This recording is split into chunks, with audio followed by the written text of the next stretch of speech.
Hello, welcome back to A Course in Miracles. And if you're tuning in on Enlightened World Network's YouTube channel, A Course in Miracles 365, Awakening to Love, you'll notice in perusing these videos that this started out on Enlightened World Network as a live stream, as a daily live stream that I'm now pre-recording.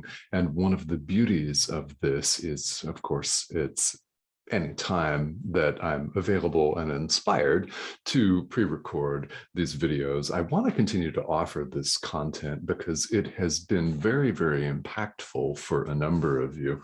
And if you're tuning in from another source, if you're tuning in from my website or from anywhere else, welcome. What I'm doing here is I'm going through the workbook for students, which is perhaps the best known component of A Course in Miracles.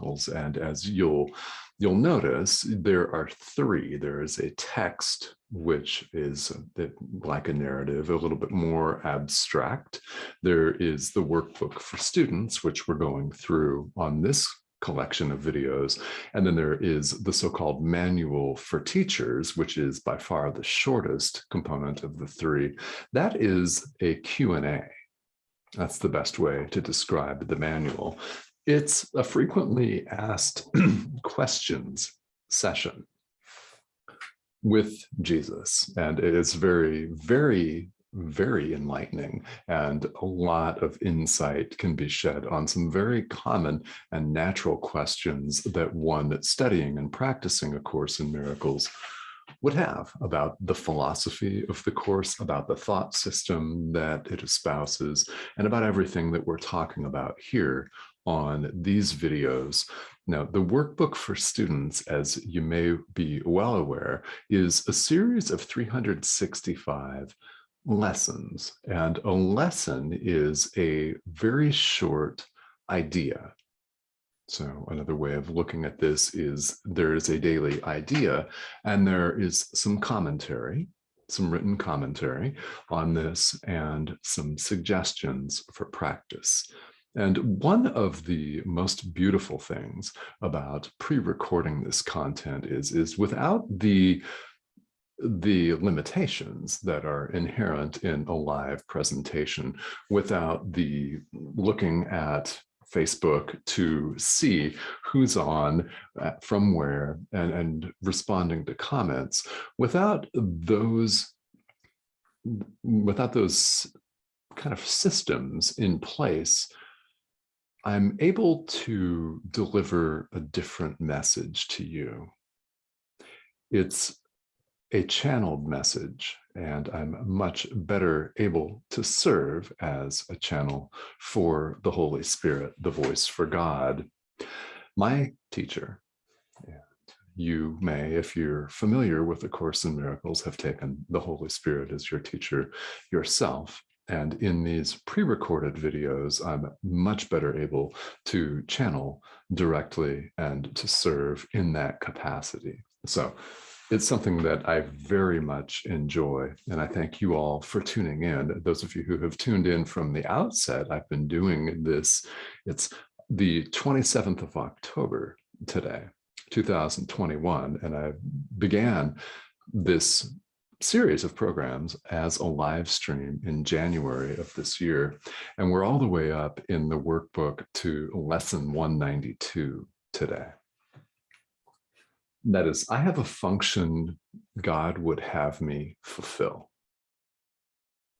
I have a function God would have me fulfill. So when we think about having a function that God would have us fulfill, question for you, what comes to mind? What function would God have you fulfill?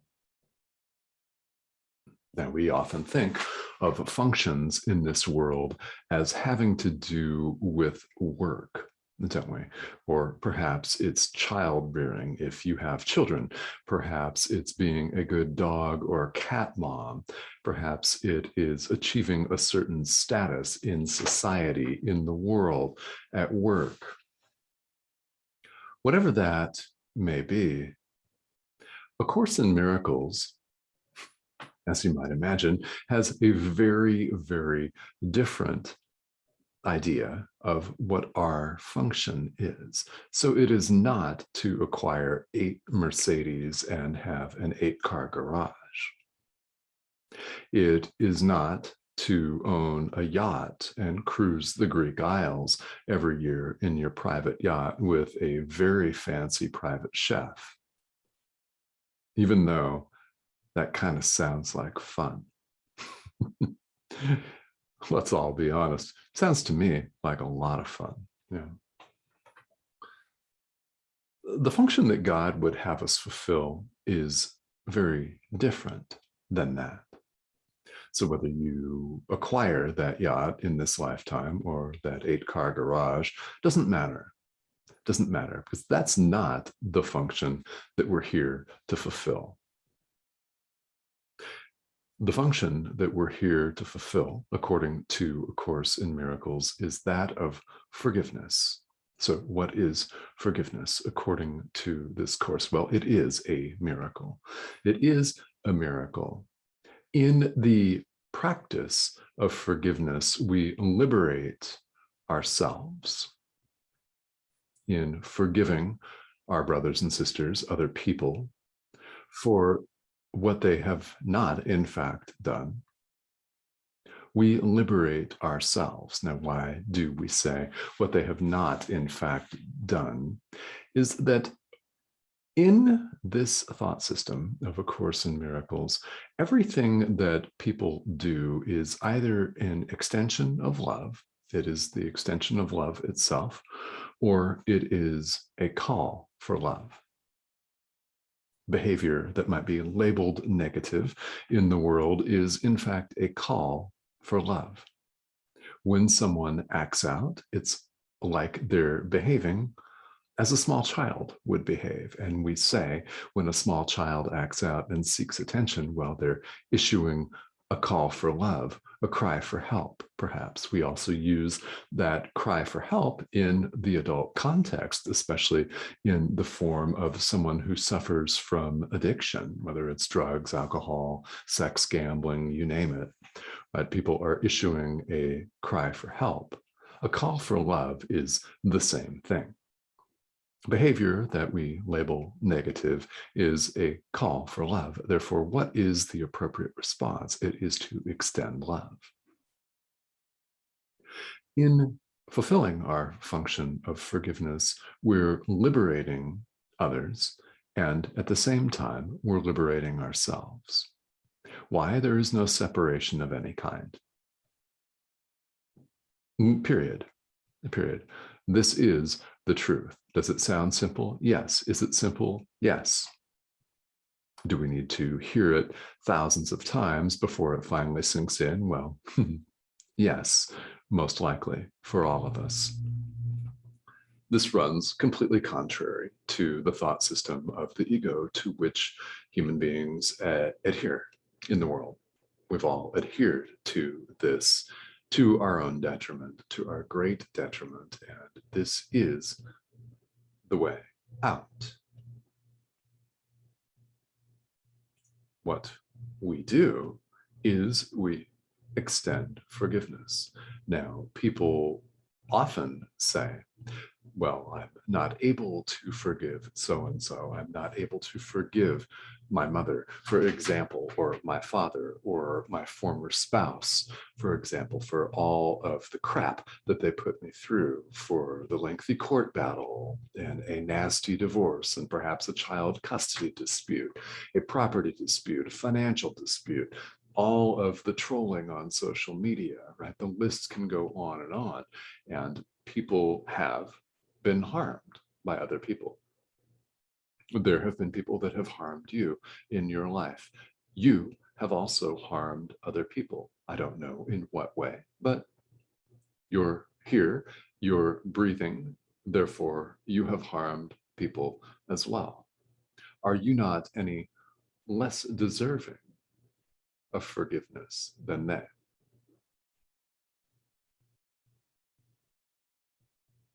Really, are you more deserving? Are they less deserving? Everyone is deserving of forgiveness. Now, what frequently comes up is someone saying, well, I'm not able to forgive this person. I can't do it. And what we suggest here is that you start with what you're capable of doing. Start with forgiving yourself for spilling coffee on your pant leg this morning. Start by forgiving the dog for going to the bathroom in the house when it wanted to go out and whined and cried and scratched at the door, yet maybe somebody was too busy on their Twitter feed to notice or something, and the dog winds up going to the bathroom on the carpet, which of course is a pain to clean up, but start with forgiving that. Start with forgiving yourself for small things. Start with forgiving other people for little things. No one is saying in the day-to-day practice of forgiveness that you have to automatically and immediately be able to forgive dictators, for example, that you have to be immediately able or willing to forgive your former spouse for that lengthy court battle and the nasty lawyer bills, the threats, all of that, all the drama. You start with what you're capable of and then build momentum from there. That is why this is all presented as gradual. Now, if you're able to issue blanket across the board forgiveness, fantastic. When you liberate other people, you liberate yourself. And here's the beauty about forgiveness. The other person does not need to know that you're doing this. In order for you to safely, in order for you to effectively and calmly and beautifully fulfill your function in the world, they do not need to know you're forgiving them. You do not have to call your ex up and say, I forgive you. You do not have to send anyone a written letter. You do not have to send an email or a text. There is no such requirement. This can all be done energetically. No one has to know you're doing it. You simply hold another person in your mind, in your heart, and forgive them. Now, how can we say that we're forgiving someone for what they have not, in truth, done? Well, think about this principle from A Course in Miracles and from all of spirituality, quite frankly. What we see, what we experience, feel, taste, smell, hear in the world, what seems to be going on outside of us is in fact a direct reflection of what's going on inside of us. The fact that the so-called outer world mirrors the inner world, well, it's a reflection of the inner world, meaning we make the world as we see it. We've seen this on several of these videos where that is a very, very powerful and uplifting principle. We make the world. We made this up. We can unmake it. The practice of forgiveness helps us to undo what the ego has wrought. In other words, what we've wrought in our adherence to a separate sense of self, little s. A Course in Miracles is very persistent on this. It's very adamant on this. This is very, very critical to understand. And when this finally dawns on your mind, it is mind-blowing. It's a game changer, folks. It's a true, literal game changer. To understand, not just intellectually, but experientially, that everything that we see apparently outside of ourselves, is actually going on in our own minds. All of the other people that appear to be acting against us are not actually acting against us. There's no separate person to be acting against another separate person. They're not there. There's no one out there. The Christ, the Son of God, is one. So when we forgive someone for whatever it is they may have done, or you just simply can forgive them in general terms, whatever you do right now in the present moment, you're forgiving people for what they have not done. You're releasing them. And at the same time, because you're releasing them, you're also releasing yourself. Why is that the same? There is no separation of any kind. This bears repeating over and over and over and over again until it hits home. There is no separation, period, of any kind.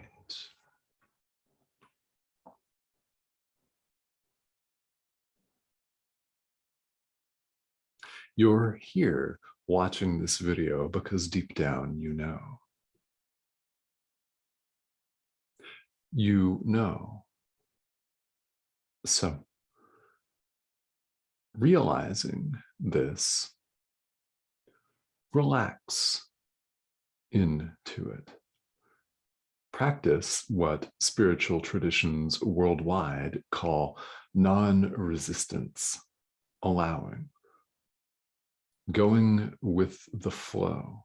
There are many different verbal combinations for this. Non-resistance to what is. In A Course in Miracles, we are removing the blocks to our awareness of love's presence. In other words, the truth of who each and every one of us is, of who we are. We're removing the obstacles, we're removing the blocks, the veils, parting the clouds, so to speak. The more we can allow and accept divine guidance, the guidance of the Holy Spirit, the quicker we'll make progress. The more effective will be our practice, the more loving will be our demeanor and our appearance in the world, the greater our sense of safety in the world. It's very, very beautiful to practice in this way. We have a function that God would have us all fulfill, and that is the practice of forgiveness.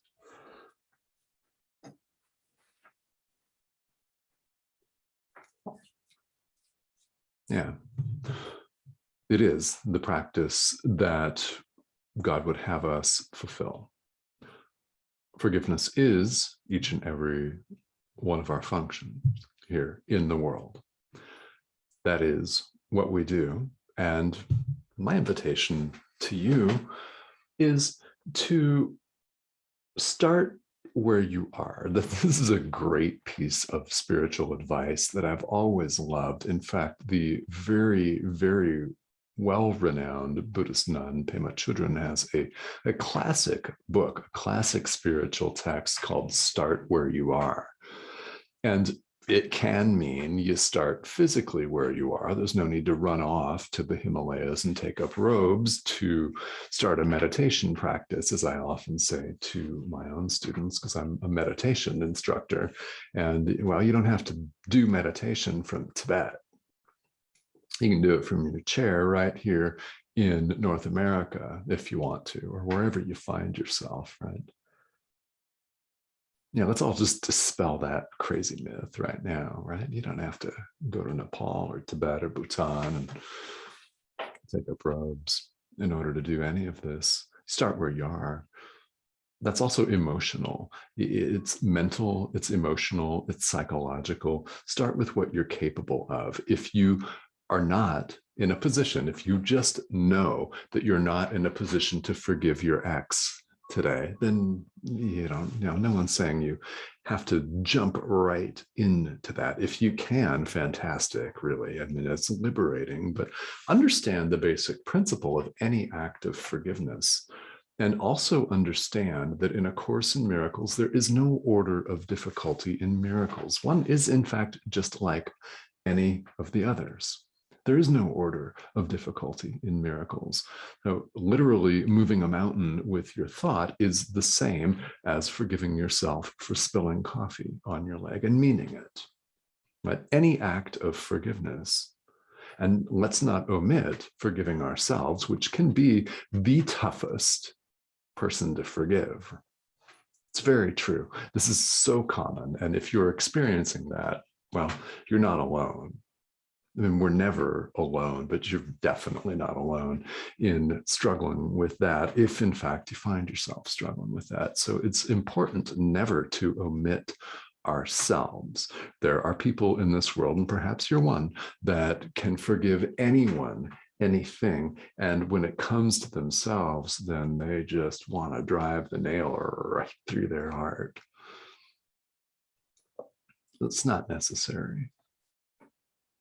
That's not necessary at all. You start with what you're capable of and see how that feels. When you discover that it feels great and it's liberating and wonderful, then you go from there and you go gradually. Awakening is a gradual path for most of us. I mean, I'm willing to imagine that you haven't been gifted with the blinding flash yet in this lifetime. And if you have, fantastic. I'd like you to get a hold of me and tell me all about that, because I'd love to have you come on. We'll do a joint Zoom and I will interview you and have you talk to the whole world about that process. It's rare because most of us aren't ready for that. We need something gradual. So we need something like the workbook for students. And I love recording, and I'm not going to edit this because the ice cream man's going by outside. And I don't know if it's showing up, but this microphone right here to this side of me picks up pretty much everything. So yeah, I like that. So go out and get yourself an ice cream cone from the ice cream man, or if you don't live in a place where the ice cream man comes by every afternoon, I'm in Phoenix, Arizona, and it's warm here.